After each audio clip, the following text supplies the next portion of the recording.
you.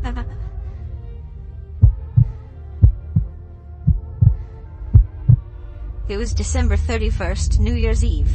My friend Alex hired me to watch his dog Bailey for the weekend while he was out of town for the new year. I'm 35, he's 27, so I don't have that same urge to go out and party for New Year's Eve like he does. So I was more okay with making some money and taking it easy for the night. New Year's Eve was on a Saturday. He left for the city early in the day when I got there. He'd be back Sunday night. He left me with very basic instructions. To just feed him and walk him twice a day, and keep him off the furniture. Bailey is a very small husky mix. I'm not sure what else she is, but she's about a third the size of a regular husky, and she's very quiet and well behaved. Hence why Alex was okay with me watching her instead of a dog sitter. I brought a backpack which contained my laptop, charger, toiletries, and a change of clothes for Sunday.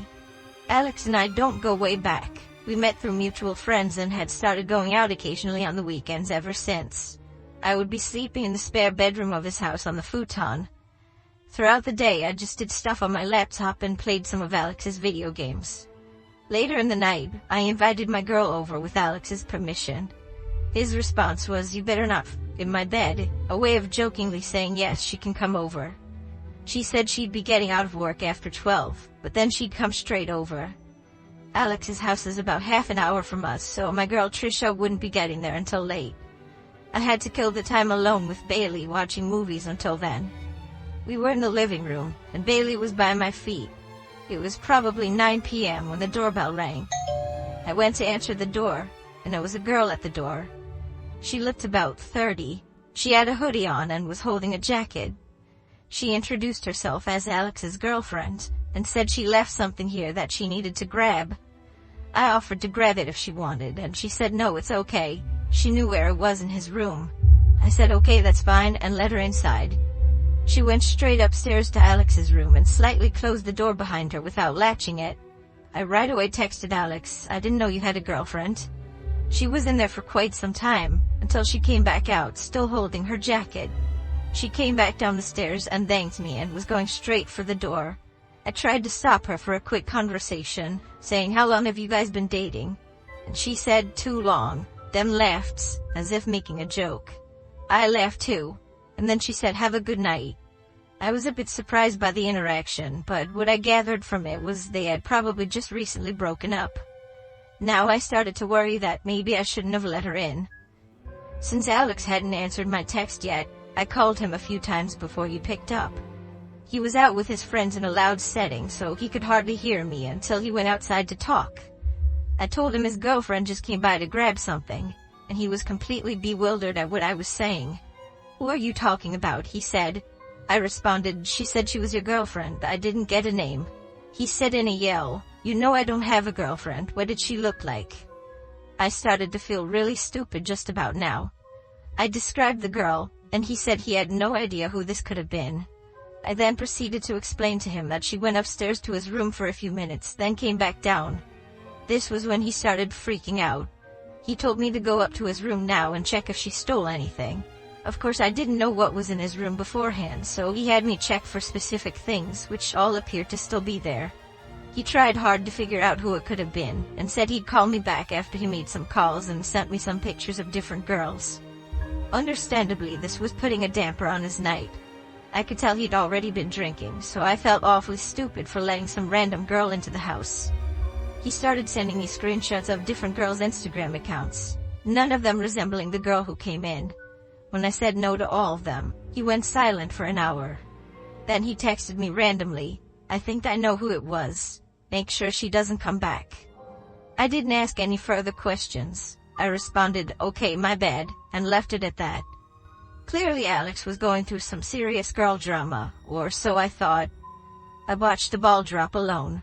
Not that I really care about the new year or the ball drop at all. Later that night, Trisha finally made it over, and so we hung out in the living room together. I told her what happened and she was shocked. But then a freakish coincidence happened. Bailey lifted her head and looked at the front door, and then there was a knocking at the door. Whoever it was didn't ring the bell. There was no shot I was opening it. I called Alex a bunch of times, but he didn't pick up. He was wasted and didn't even feel his phone vibrating.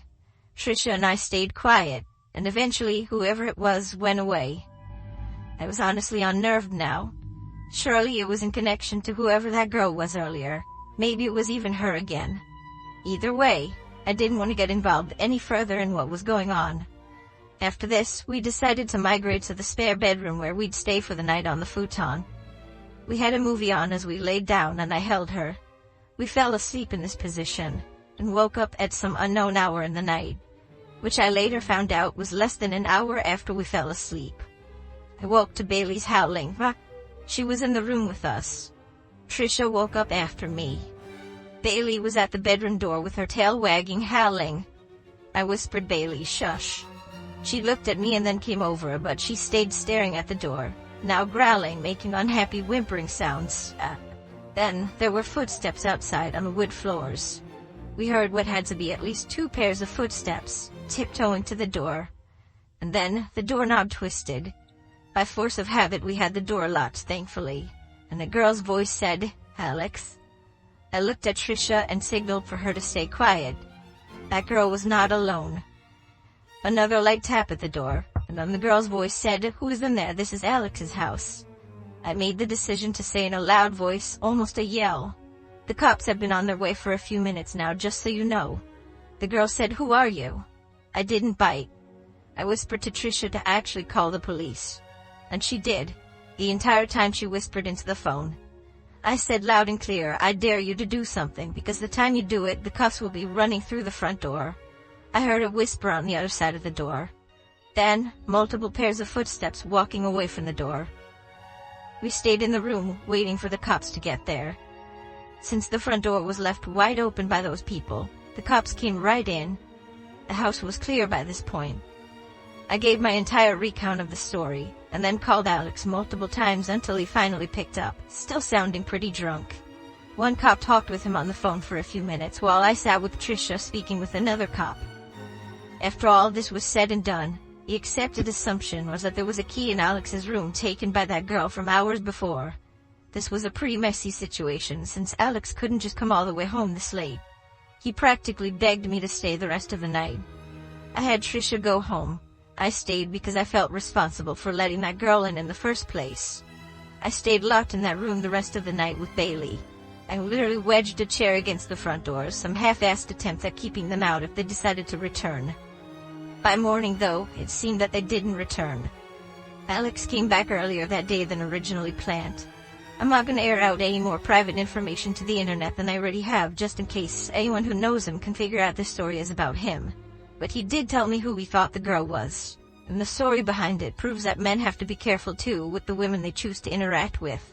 That girl and whoever was with her's intention of breaking in wasn't to steal anything, evidently, which is the scariest part. He changed his locks ASAP. I can't even imagine staying in that house if I were him after this. However, it's been a year, and as far as I know, nothing has happened. Unless he's keeping more to the story he told me, a secret.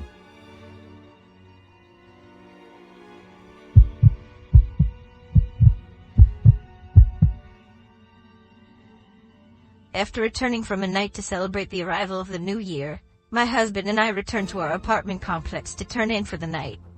We both had a couple of drinks, but neither of us were intoxicated. As much as we enjoy partying with friends, when it comes down to it, we are really just homebodies. We lived in the corner penthouse suite of our complex. Although this was never confirmed, it was suspected the owners wanted to convert this apartment complex into condos. The rent certainly was not cheap, and access was limited to this floor. Upon entering the building, there is a walk-up, 2 secure doors, and every now and then, there would be a doorman to greet you as you entered or exited. There were also multiple security cameras placed throughout and around the building. It was an especially cold evening, and when we returned, there was no doorman present. It was late, at least 2 a.m. The foyer was empty, and one of the lights flickered softly. My husband and I entered the elevator and pressed the button to the top floor. The elevator ride was smooth, and as we ascended, I could feel myself becoming more relaxed, excited to finally be home and able to rest.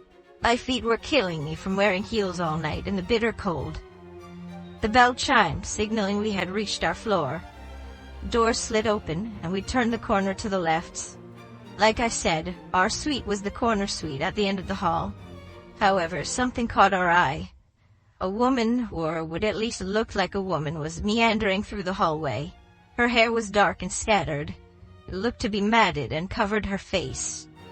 She wore a black lace dress that was torn and looked to be in bad shape. Thinking back, I don't even think she had any footwear on. We assumed she was intoxicated and was having difficulty finding her suite. Although on closer inspection she didn't look familiar. We knew all of our neighbors, as, like I said, access was limited on this floor. I looked at my husband, who stood still as well. I could see he was contemplating the same thoughts. I asked him, should we ask if she needs help? He looked at me and said, just wait, maybe she's just drunk and having a hard time finding her suite. The woman just continued to slowly slide herself along the walls of the hallway, stopping at each door and peering through the exterior peepholes. Admittedly, this was creepy, but it just added to the theory that she was a drunk woman looking for her friends. She was humming, or what I believe was humming. The sound was something between a growl and a hum. We stood there in utter disbelief and awe. However, there was a veil of tension and uneasiness that lingered. The strange woman stumbled through the hallway, hunched over until she pulled herself up to peer through the peephole. She eventually got to a suite of an elderly lady, whom I have a strong connection with. We'll just call her Tilly. Tilly was the sort of woman whose family had neglected her and rarely visited. She would bring my husband and I baked goods from time to time. I would bring her leftovers and assist her with groceries and medication frequently. Tilly's smoke alarm would constantly go off. I would have to rush over and pull out the smoldering toast from her toaster and fan her smoke alarm until it stopped beeping. At times a nuisance, but it would always turn into tea time. Nevertheless, I cared about Tilly, so when I saw this strange woman peer into her peephole, I reacted. I blurted out, "Excuse me, are you all right?" I could feel myself lose confidence as I asked. The strange woman seemed to shudder for a moment and hunched over to the floor. She looked like she was about to puke, or was frightened by my voice. My husband and I stepped closer, but the woman then let out a series of soft and menacing laughs, just barely audible. I have to admit, in this moment I was thoroughly creeped out and reached for my cell phone. It was uncomfortable because we couldn't get to our suite without having to walk right past this deranged woman. My husband said, "Hey, did you hear us? Do you need help?" Her laugh began to grow into what was a steady cackle. The strange woman then stood up. As she stood up, her cackle became a mixture between a cackle and a boisterous growl. She then stumbled forward and continued walking down the hall. There was a staircase just outside of our suite. I assumed she was making her way to the stairs, just too embarrassed to walk past us to the elevator. Maybe she was just a drunk woman and this was nothing more than an uncomfortable standoff with a sad and intoxicated woman. I mean, if she was really that drunk, the stairs probably weren't a good idea. We were on the 7th floor. Nevertheless, I just didn't feel like it was worth the risk to engage with this woman. I just wanted to enter my suite and dive into bed. It was late, and my feet still hurt. As we took a few steps forward, the woman stopped. Almost with a laser precision, she stood up completely straight, looked right at our door, and then began to pound on our door, screaming bloody murder. I could feel myself becoming swallowed with fear. I reached for my cell phone and began to dial 911. The woman kept pounding on our door and screaming. To be honest, I'm surprised none of our neighbors came out to see what was happening. Part of me thinks they were too afraid themselves and were probably peering out of their peepholes. Afraid of what our neighbors would think, my husband said, "Hey, what are you doing? Stop that."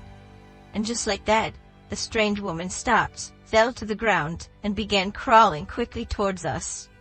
She looked up for a brief second. All I could see were her dark eyes. Her mouth seemed to be stained black and she was growling again, but this time it was as if there was something in her throat that she was choking on.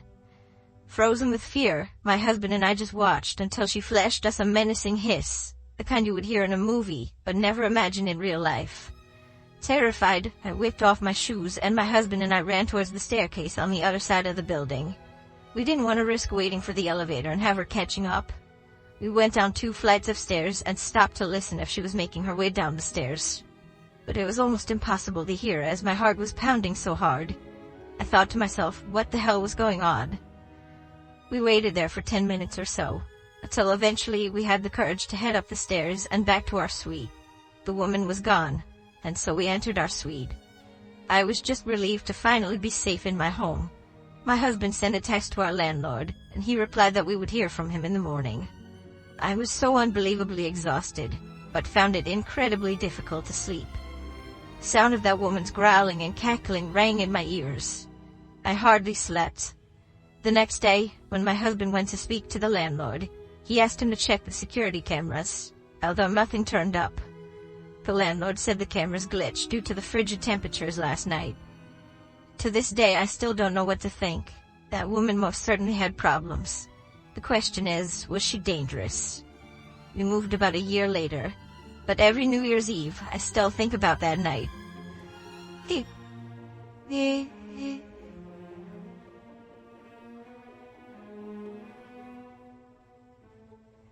was New Year's Eve of 2020, and all of us were ready for this horrible year to be over. My friend Logan was throwing a house party. I arrived early to help set things up. I secured a spot to sleep in his parents' room, meaning I could drive to the party and drink without having to worry about driving home. His parents obviously weren't home for the night. Most of our close friends in our friend group came, plus a bunch of Logan's friends who I didn't know. The party was fun. At midnight, everyone screamed Happy New Year and cheers their drinks. After that, people slowly started circulating out, and the party started to quiet down, as people went to either other parties, bars, or home. The later the night got, the more it became just the closer friends staying behind until it just turned into a chill drinking session in the living room. This went on late into the night. It was likely 3 a.m. when the last of everyone who wasn't sleeping at Logan's house was gone. As it quieted down, we started hearing this occasional sound. At first we didn't know what it was, but it soon started to sound like a creaking sound. It was dismissed as a sound from the fridge or something at first, which I know sounds stupid, but house appliances often make weird noises. It was just Logan, me, and Cody. Cody was falling asleep on the couch already. It was reaching that time where we were just gonna go to sleep. However, eventually we got so bothered by the noise that we had to search. We went to the kitchen, and it wasn't coming from in there. We realized when we were close to the basement door that it was coming from downstairs. Logan opened the door, and we heard this creaking sound.